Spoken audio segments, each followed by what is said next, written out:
எல்லாருக்கும் நமஸ்காரம். Welcome to Lavanya's cooking corner. இன்னைக்கு நம்ம சேனல்ல மகாலய பக்ஷ டே 5ஓட லஞ்ச் காம்போ அண்ட் டின்னர் எப்படி பண்ணுறது அப்படிங்கிறது தான் வந்து பார்க்க போகிறோம்.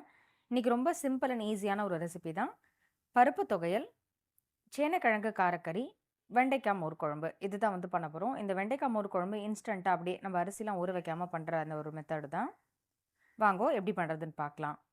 முதல்ல பருப்பு தொகையல் பண்ணுறதுக்காக கடாயில் 1 டேபிள் ஸ்பூன் எண்ணெய் விட்டுக்கலாம். எண்ணெய் சூடானதும் ஒரு கட்டி பெருங்காயம், இதில் 2 டேபிள் ஸ்பூன் அளவுக்கு துவரம்பருப்பு, காரத்துக்காக 3/4 டீஸ்பூன் மிளகு, ஒரு 3 மிளகாய் வத்தல் சேர்த்துக்கலாம். இப்போ இந்த பருப்பு, மிளகு, மிளகாய் வத்தல் எல்லாத்தையும் நல்லா வந்து வறுத்துக்கணும். பருப்பு தொகையில் பொறுத்தவரையும் வெறும் துவரம்பருப்பில் பண்ணால் தான் அந்த டேஸ்ட் வந்து ரொம்ப சூப்பராக இருக்கும். மீதி நீங்கள் வந்து கடலைப்பருப்பு, உளுத்தம்பருப்பு அதெல்லாம் எதுவுமே சேர்க்க வேண்டாம். வெறும் துவரம்பருப்பு மட்டுமே போதும்.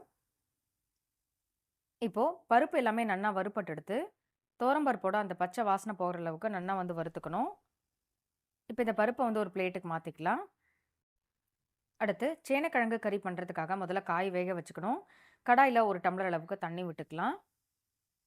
தண்ணி சூடானதுக்கப்புறம் நம்ம நறுக்கி வச்சுருக்கிற சேனக்கிழங்கு 2-3 தடவை நல்லா அலம்பிட்டு அதுக்கப்புறமா வந்து சேர்த்துக்கோங்க. ஏன்னா மண்ணும் இருக்கும், அதே சமயம் சேனக்கிழங்கு வந்து கொஞ்சம் உங்களுக்கு காறுற மாதிரி இருக்கும், தொண்டெல்லாம் ஒரு மாதிரி அரிக்கிற மாதிரி இருக்கும்.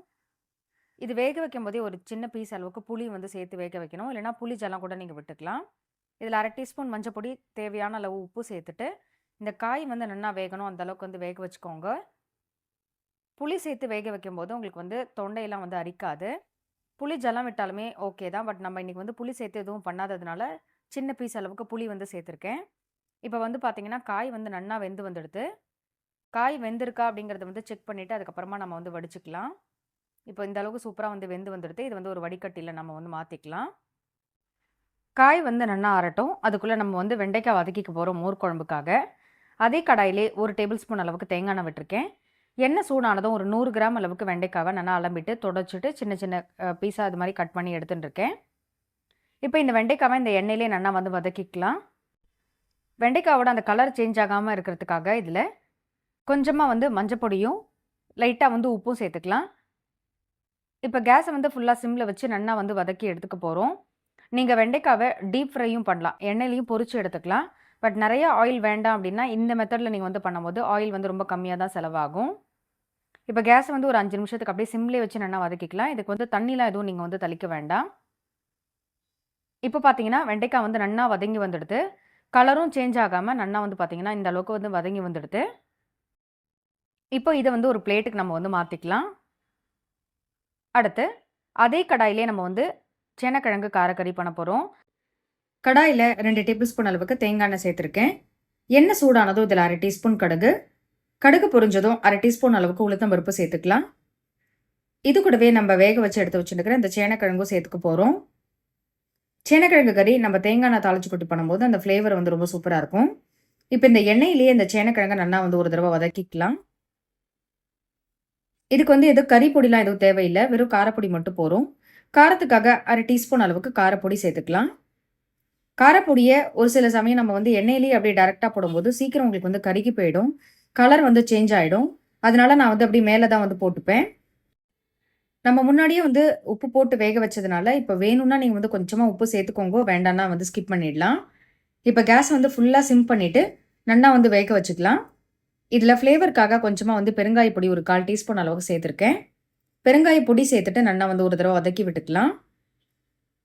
இப்போ இது வந்து நல்லா வதங்கி வரட்டும். கேஸை வந்து ஒரு சிம்லேயே வச்சுடலாம் ஒரு 5 நிமிஷத்துக்கு. இப்போ பார்த்தீங்கன்னா ஒரு 5 நிமிஷம் ஆகிடுது. கறி வந்து நல்லா வதங்கி வந்துடுது. இந்த டைமில் உங்களுக்கு வேணும் அப்படின்னா துருவின தேங்காய் கொஞ்சமாக சேர்த்துக்கோங்க, வேண்டாம் அப்படின்னா தாராளமாக வந்து ஸ்கிப் பண்ணிடலாம். அது வந்து ஆப்ஷனல் தான், உங்களுக்கு வேணும் பிடிக்கும் அப்படின்னா வந்து சேர்த்துக்கலாம்.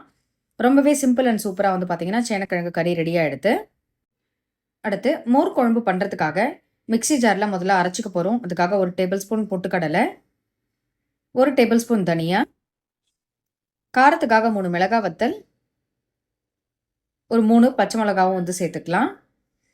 இது கூடவே ஒரு துண்டு இஞ்சி, 1/2 கப் அளவுக்கு துருவின தேங்காய் வந்து சேர்த்துக்கலாம். நான் வந்து பீசஸாக வந்து கட் பண்ணி சேர்த்துட்டுருக்கேன். இது கூடவே 1/2 டீஸ்பூன் அளவுக்கு ஜீரகம் சேர்த்து தண்ணி விட்டு நைஸாக வந்து அரைச்சி எடுத்துக்கோங்க. நான் வந்து இப்போ ஒரு 1/2 லிட்டர் அளவுக்கு தயிர் எடுத்து வச்சுருக்கேன். இந்த தயிர் வந்து நல்லா ஒரு தடவை சிலிப்பி எடுத்துக்கலாம். இப்போ தயிர் வந்து பார்த்தீங்கன்னா, நல்லா சிலிப்பி எடுத்துண்டாச்சு. ரொம்ப கெட்டியா இருந்தது அப்டின்னா, கொஞ்சமா வந்து தண்ணி சேர்த்துக்கலாம். அதே மாதிரி மோர் குழம்ப பொறுத்தவரையும் நீங்க வந்து ரொம்ப புளிச்ச தயிரா எடுத்துக்காம, நிதானமான அந்த புளிப்பு தயிர் எடுத்துக்கும்போது, மோர் குழம்போட அந்த ஃப்ளேவர் வந்து ரொம்ப சூப்பரா இருக்கும். சாப்பிடுறதுக்கும் ரொம்பவே நல்லாருக்கும். இப்ப மோர சிலிப்பிட்டு நம்ம அரைச்சு வச்ச அந்த விழுது வந்து சேர்த்துக்கலாம். இதுலயும் ஒரு 1/2 டம்ளர் அளவுக்கு தண்ணி விட்டு அலம்பி அதையும் வந்து சேர்த்துட்டுருக்கேன். ஏன்னா, தயிர் வந்து கொஞ்சம் கெட்டியா தான் இருக்கு. நம்ம அரைச்ச விழுதும் கெட்டியா இருக்கு அப்படிங்கிறதுனால. இப்ப இது எல்லாத்தையும் சேர்த்துட்டு கட்டி இல்லாம நல்லா வந்து கலந்து விட்டுக்கலாம். மோர் குழம்ப பொறுத்தவரையும் நீங்க இது மாரி எல்லாத்தையும் அரைச்ச விழுது, மோர் எல்லாத்தையும் சேர்த்து கலந்துட்டு, அதுக்கப்புறமா நம்ம வந்து அடுப்புல வச்சு ஒரு லைட்டா ஒரு கொதி விடும்போது உங்களுக்கு வந்து கட்டி தட்டாம ரொம்ப சூப்பரா இருக்கும். திக்னஸ் வந்து பார்த்துக்கோங்க. ரொம்ப திக்கா இருந்தது அப்படின்னா, கொஞ்சமா வந்து தண்ணி சேர்த்துக்கோங்க. இல்லன்னா அப்படியே நீங்க வந்து வச்சுடலாம். நம்ம வந்து மிளகா வத்தல், பச்சை மிளகா 2ம் சேர்த்துருக்கிறதுனால, நல்ல காரசாரமா ரொம்ப சூப்பரா இருக்கும். கலரும் பார்க்கறதுக்கு ரொம்ப நல்லா இருக்கும். இப்ப அடுப்புல வச்சு, லைட்டா அந்த ஒரு கொதி வர அளவுக்கு வந்து நம்ப இந்த மோர் குழம்ப கொதிக்க வச்சுக்கலாம். மோர் குழம்ப பொறுத்தவரையும், ரொம்ப அப்படியே கொதிச்சுண்டே இருக்கக்கூடாது. ரசம் குழம்பு மாதிரி. லைட்டா இது மாரி பொங்கி வரும். அந்த ஸ்டேஜ்ல நம்ம வந்து ஆஃப் பண்ணணும். இப்போ இந்த மோர் குழம்புக்கு தேவையான அளவு உப்பு சேர்த்துட்டு, 1/4 டீஸ்பூன் அளவுக்கு பெருங்காய பொடி சேர்த்துட்டு நல்லா வந்து கலந்து விட்டுக்கலாம். மோர் குழம்பு வந்து நல்லா நுரைச்சு வரட்டும். ரொம்ப நாழி கொதிச்சுடுத்து அப்டின்னா, உங்களுக்கு வந்து திரிஞ்சு போன மாதிரி ஆயிருக்கும். தண்ணி தனியாவும், மோர் தனியாவும் அது மாரி தனியா தெரியும். இப்ப பார்த்தீங்கனாலே தெரியும், மோர் குழம்பு வந்து நல்லா பொங்கி வர ஆரம்பிச்சுடுத்து. இந்த டைம்ல நம்ம வதக்கி வச்சுட்டுருக்கிற அந்த வெண்டைக்கா வந்து சேர்த்துக்கலாம். இது கூடவே வந்து பார்த்தீங்கன்னா, கொஞ்சமா கடுகும் வந்து தாளிச்சு கொட்டி அது மேலேயே வந்து வச்சிருந்தேன். ஸோ, இப்போ இந்த வெண்டைக்காவும் சேர்த்துட்டு, கடுகும் சேர்த்தாச்சு. மோர் குழம்பு வந்து பார்த்தீங்கன்னா, திக்கா ரொம்ப சூப்பரா இருக்கு. நல்லா நுரைச்சும் வர ஆரம்பிச்சுடுத்து. இந்த டைம்ல நம்ம வந்து கேஸ் ஆஃப் பண்ணிட்டோம் அப்டின்னா சரியா இருக்கும். மோர் குழம்பு வந்து பார்த்தீங்கன்னா, சூப்பரா ரெடி ஆயிடுத்து. அடுத்து பருப்பு தொகையலுக்காக நம்ம வறுத்து வச்ச அந்த பருப்பு எல்லாத்தையும் நம்ம வந்து மிக்ஸி ஜார்ல சேர்த்து அரைச்சுக்கலாம். இதுக்கு தேவையான அளவு உப்பு சேர்த்துட்டு, நல்லா முதல்ல பொடி பண்ணிட்டு, அதுக்கப்புறமா கொஞ்சமா தண்ணி விட்டு நல்லா கெட்டியா அரைச்சு எடுத்துக்கோங்கோ. இப்ப பார்த்தீங்கன்னா, பருப்பு தொகையல் சூப்பரா வந்து அரைச்சு எடுத்துண்டாச்சு. பருப்பு தொகையல் அந்த மிளகு காரத்தோட ரொம்ப சூப்பரா இருக்கும். நீங்க சூடான சாதத்துல நல்லெண்ணெய் சேர்த்து சாப்பிடும்போது. மகாலயபக்ஷ டே 5யோட லஞ்ச் காம்போ என்ன அப்டின்னா, பருப்பு தொகையல், சேனக்கிழங்கு காரக்கறி, வெண்டைக்கா மோர் குழம்பு. அதுக்கப்புறம் சூடான சாதம். ஸோ இதுதான் வந்து பார்த்தீங்கன்னா, மகாலயபக்ஷா டே 5யோட லஞ்ச் காம்போ. கண்டிப்பா எல்லாரும் இந்த லஞ்ச் காம்போ வந்து ட்ரை பண்ணி பாருங்க. ட்ரை பண்ணி பார்த்துட்டு உங்களோட ஃபீட்பேக் வந்து எனக்கு சொல்லுங்க. ரொம்ப சிம்பிளா தான் இருக்கும். இந்த பருப்பு தொகையல் மோர் குழம்புக்கு வந்து பார்த்தீங்கன்னா, சூப்பரான ஒரு காம்பினேஷன். அதே மாதிரி மோர் குழம்புக்கு காரக்கறி தான் உங்களுக்கு வந்து ரொம்ப பெர்ஃபெக்ட்டாவும் இருக்கும். சிம்பிளா, ஈஸியா, இன்ஸ்டன்ட்டா அந்த மோர் குழம்பும் எப்படி பண்றது அப்படிங்கிறதையும் வந்து பார்த்தோம். அடுத்து மகாலயபக்ஷ டே 5யோட டின்னர் ரெசிபி பயத்தம்பருப்பு தோசை எப்படி பண்றது? அப்படிங்கிறத வந்து பார்க்க போறோம். இந்த பயத்தம்பருப்பு தோசை வந்து பார்த்தீங்கன்னா, ரொம்ப ஈஸியான ஒரு ரெசிபி. நல்ல ஒரு ரிச் புரோட்டீனாவும் இருக்கும் உங்களுக்கு. சாப்பிடுறதுக்கு ரொம்ப சூப்பராவும் இருக்கும். இதுக்கு தொட்டுக்கிறதுக்கு வந்து தக்காளி தொக்கு தான் வந்து பண்ணியிருக்கேன். இப்ப இந்த பயத்தம்பருப்பு தோசை பண்றதுக்காக, ஒரு பவுல்ல 1 கப் அளவுக்கு பயத்தம்பருப்பு, அதாவது நார்மல் அந்த தோல் இல்லாத பயத்தம்பருப்பா வந்து எடுத்துட்டு இருக்கேன். இந்த பயத்தம்பருப்ப 2, 3 தடவ கலஞ்சிட்டு, ஒரு 3லேருந்து 4 மணி நேரம் நீங்க வந்து ஊற வச்சா போரும். ரொம்ப நாழி ஊற வைக்கணுங்கிறது கிடையாது. இப்ப பருப்பு வந்து நல்லா ஊறிடுத்து. இதுல இருக்கிற தண்ணி வந்து வடிகட்டிட்டு எடுத்துக்கலாம். இப்போ மிக்ஸி ஜார்ல நம்ம ஊற வச்ச அந்த பருப்ப வந்து சேர்த்துக்கலாம். பருப்பு வந்து ஊற வைக்கிறதுக்கு முன்னாடியே 2, 3 தடவ நல்லா கலஞ்சிட்டு தான் ஊற வச்சிருக்கேன். இப்ப பருப்பு எல்லாத்தையும் நம்ம வந்து கொஞ்சமான அளவுல சேர்த்துருக்கிறதுனால, ஒரே தடவையா நான் வந்து அரைச்சுக்க போறேன். இப்ப பருப்பு எல்லாத்தையும் மிக்ஸி ஜார்ல சேர்த்துண்டாச்சு. இதுக்கு காரத்துக்காக ஒரு 2 பச்சை மிளகா வந்து எடுத்துட்டு இருக்கேன். இது கூடவே தேவையான அளவு உப்பு சேர்த்துட்டு, நைஸா வந்து அரைச்சுக்கலாம். இப்போ பயத்தம் பருப்ப லைட்டா அரைச்சாச்சு. இது கூடவே ஒரு 1/2 டீஸ்பூன் அளவுக்கு ஜீரகமும் சேர்த்து, நைஸா வந்து கொஞ்சமா தண்ணி விட்டு அரைச்சு எடுத்துக்கலாம். இப்போ தோசைக்காக வந்து பார்த்தீங்கன்னா, பருப்பு எல்லாத்தையும் அரைச்சாச்சு. இந்த அளவுக்கு நல்லா நைஸா இருந்தா தான் உங்களுக்கு வந்து போரும். அதே மாதிரி இந்த மாவு வந்து ஃபெர்மெண்ட் ஆகணும், புளிக்கணுங்கிறது கிடையாது. அப்படியே டைரக்ட்டா நீங்க வந்து வாக்க ஆரம்பிச்சுடலாம்.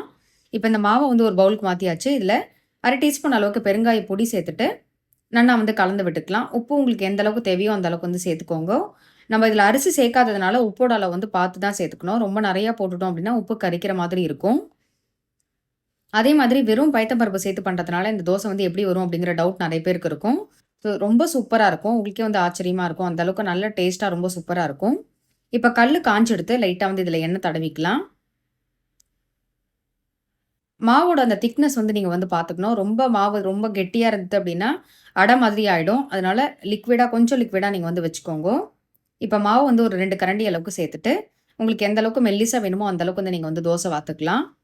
இந்த பயத்தம் பருப்பு தோசை வந்து பார்த்தீங்கன்னா, அவ்ளோ சூப்பரா இருக்கும். உங்களுக்கு வந்து யாருக்காவது நீங்க வந்து சொன்னா தான் தெரியும் இது பயத்தம் பருப்பு தோசை அப்டிங்கிறதே. இதுல வந்து கொஞ்சமா நம்ம வந்து பச்சை மிளகா, ஜீரகம் எல்லாம் சேர்த்துருக்கிறதுனால, அந்த லைட்டான காரத்தோட, அந்த ஜீரகத்தோட வாசனையோட ரொம்ப சூப்பரா இருக்கும். தோசை கொஞ்சம் வேகும்போதே கொஞ்சமா வந்து எண்ணெய் விட்டுட்டு, நல்லா ஒரு பக்கம் வெந்ததுக்கப்புறம் திருப்பி வந்து போட்டுக்கலாம். எடுக்கிறதுக்கும் வந்து பார்த்தீங்கன்னா, உங்களுக்கு தோசை வாக்குறதுக்கும் ரொம்ப ஈஸியாவும் இருக்கும். எந்த அளவுக்கு கிரிஸ்பியா உங்களுக்கு வாக்கணுமோ, எந்த அளவுக்கு மெல்லிசா வாக்கணுமோ, அந்த அளவுக்கு வந்து வாத்துக்கலாம். வெறும் அந்த பயத்தம் பருப்பு ஊறதுக்கான அந்த டைம் மட்டும் தான் நமக்கு வந்து வேணுமே தவிர, மத்தபடி இந்த தோசை வந்து ரொம்ப ஈஸியா பண்ணிடலாம். இப்போ 2 பக்கமும் நல்லா வெந்து வந்ததுக்கப்புறம், இத வந்து ஒரு பிளேட்டுக்கு மாத்திக்கலாம். ஸோ இதே மாதிரியே நம்ம வந்து அடுத்த தோசையும் வந்து வாத்துக்க போறோம். நெறைய பேருக்கு வந்து பயத்தம் பருப்பு எப்படி சேர்த்துக்கிறது? இப்போ வாய் புண்ணு, வயித்து புண்ணுலாம் நெறைய இருக்கும். ஸோ அது மாதிரி இருக்கும்போது, நீங்க வந்து இதில வெறும் ஜீரகம் மட்டும் சேர்த்தா போரும். காரத்துக்காக பச்சை மிளகாலாம் எதுவுமே சேர்க்க வேண்டாம். கொஞ்சமா அந்த ஜீரகம் சேர்த்துட்டு நீங்க அரைச்சு, தோசை வாத்து குடுக்கும்போது, பசங்களுக்கும் வந்து பார்த்தீங்கன்னா, உடம்புக்கு ரொம்பவே நல்லது. மார்னிங் பிரேக்ஃபாஸ்ட்டா நீங்க குடுக்கும்போது, நல்ல ஒரு ஃபில்லிங்கா இருக்கும்.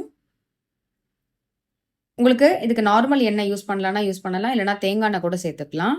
ஸோ உங்களோட ஆப்ஷனல் தான் இது. உங்களுக்கு எது வேணுமோ அந்த அளவுக்கு வந்து சேர்த்துக்கோங்க. தோசை வந்து நன்னா வேகணும் 2 பக்கமும். பயத்தம் பருப்பு வந்து நன்னா வெந்து வந்தா தான் உடம்புக்கு வந்து ரொம்ப நல்லதா இருக்கும். இப்போ 2 பக்கமும் நன்னா வெந்து வந்ததுக்கப்புறம், இத வந்து ஒரு பிளேட்டுக்கு மாத்திக்கலாம். ரொம்பவே சூப்பரான, டேஸ்டியான பயத்தம் பருப்பு தோசை. சூப்பரா வந்து பார்த்தீங்கன்னா, ரெடி ஆயிடுத்து. 15 நாளும் நம்ம என்ன டிஃபன் பண்ணோம் அப்படின்னு யோசிக்கும்போது, இது மாரி டிஃபரெண்ட்டா பண்ணும்போது சாப்பிடறதுக்குமே நல்லாருக்கும். தக்காளி தொக்கு நார்மலா பண்ணதுனால நான் வந்து உங்க கூட வீடியோ ஷேர் பண்ணல. வேணும் அப்படின்னா கண்டிப்பா வந்து ஷேர் பண்றேன். இன்னொரு டைம் பண்ணும்போது. ரொம்பவே ஈஸியா, சூப்பரா வந்து பார்த்தீங்கன்னா, மகாலயபக்ஷா டே 5யோட லஞ்ச் கோம்போ அண்ட் டின்னர் வந்து ரெடி ஆயிடுத்து. கண்டிப்பா எல்லாரும் ட்ரை பண்ணி பாருங்க. ட்ரை பண்ணி பார்த்துட்டு உங்களோட ஃபீட்பேக் வந்து எனக்கு சொல்லுங்க. இந்த வீடியோ புடிச்சிருந்தது அப்படின்னா, உங்க ஃப்ரெண்ட்ஸ்க்கும், ரிலேட்டிவ்ஸ்க்கும் ஷேர் பண்ணுங்க. மறுபடியும் அடுத்த ஒரு வீடியோல உங்க எல்லாரையும் சந்திக்கிறேன். நன்றி. வணக்கம்.